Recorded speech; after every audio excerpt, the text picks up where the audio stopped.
Hai all travelers, berjumpa lagi dengan saya Jadi Jun, the true legend of backpacker from Manado. Nah, teman-teman, seperti janji saya di konten yang sebelumnya ya, pada saat saya membuat konten untuk pengajuan paspor online hanya dalam 3 hari jadi tanpa pungli, saya menyanyikan kepada teman-teman semua bahwa saya akan berikan informasi bagaimana cara pengajuan paspor ketika paspor teman-teman semua sudah lewat masa berlakunya atau kadaluarsa. Untuk itu, saya harapkan semua tonton sampai selesai ya konten saya kali ini karena konten kali ini sangat informatif dan sangat membantu untuk teman-teman yang mengalami hal tersebut dan pasti akan mengalami hal tersebut. Nah, teman-teman traveler semua, yang saya pegang ini yaitu paspor 48 atau paspor yang saya ajukan ketika saya mau melakukan perjalanan backpacker ke luar negeri atau paspor wisatawan. Nah, dalam paspor ini teman-teman traveler semua memuat identitas pribadi saya, kemudian memuat tanda tangan saya, memuat semua hasil perjalanan saya selama saya backpackeran ke luar negeri. Ada visa juga di dalam, saya akan bahas di konten berlainan ya teman-teman. Selanjutnya ada tanggal kadaluarsanya nih ya teman-teman, agak gelap ya, nanti saya foto ini ya.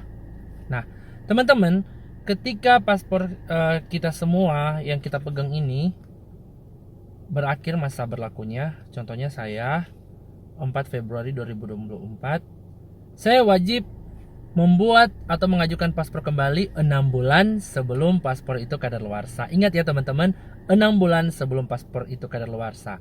Dikarenakan dalam jangka waktu 6 bulan kita tidak lagi diizinkan untuk mengunjungi negara-negara tertentu. Karena saya pernah mendapatkan pengalaman yang cukup pahit sih. Saya pergi ke Singapura dan Kuala Lumpur. Di Singapura saya diizinkan karena paspor saya masa berlakunya tinggal 6 bulan lagi.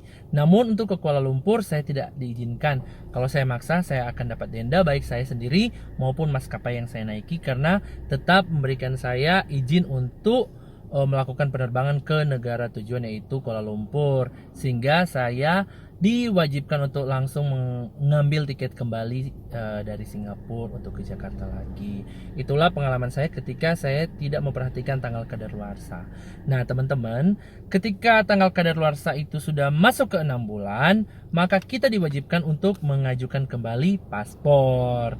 Dan itu sangat mudah ya teman-teman traveler, kita tidak perlu berpikir terlalu sulit karena apa yang akan kita lakukan yaitu kita sama dengan membuat paspor di awal lagi, yaitu dokumen yang harus kita lengkapi berupa 1.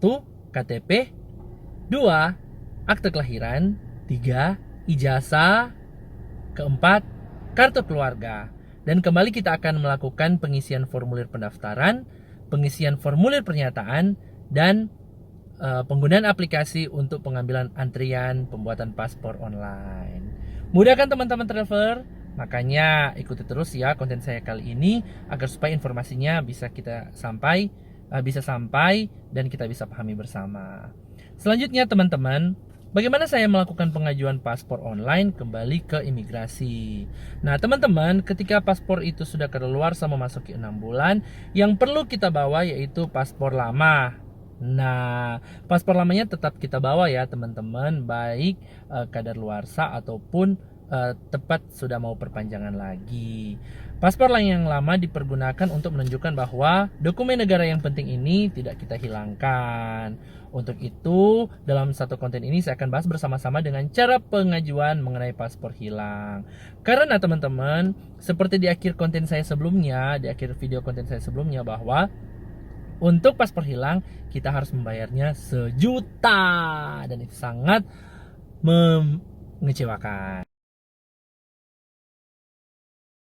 Nah, teman-teman traveler, untuk melakukan pengajuan kembali atas paspor yang sudah mau kadaluarsa atau yang sudah terlanjur kadaluarsa, pengajuannya sama dengan membuka aplikasi pengambilan nomor antrian online ya pada saat pengajuan paspor pertama, yaitu kita klik di bagian saya mengerti, lalu kita lakukan konfirmasi.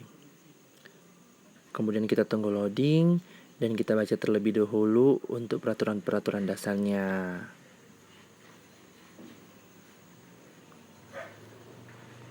Kita baca dengan seksama.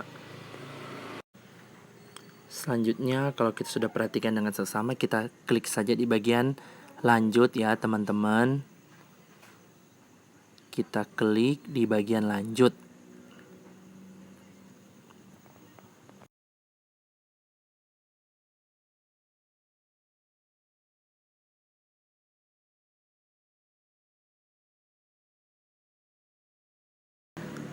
Nah, teman-teman, untuk memasuki aplikasi, kita pakai login menggunakan Facebook saja ya. Kita tunggu loading. Kemudian kita lanjutkan sebagai profil kita dan kita masuk ke aplikasinya.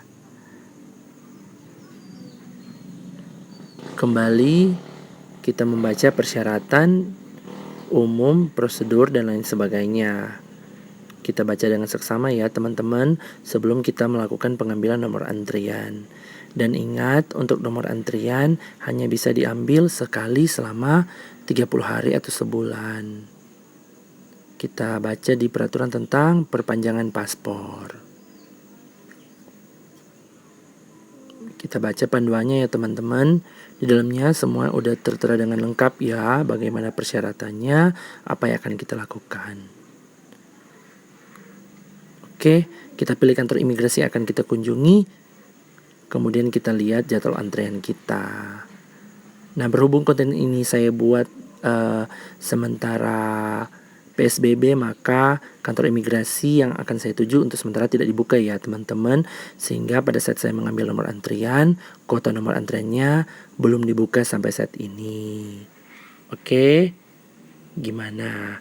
Sampai saat ini bisa dipahami ya apa yang saya jelaskan. Nanti kalau ada pertanyaan bisa taruh di komen saja. Nanti saya jawabnya secara pribadi ya.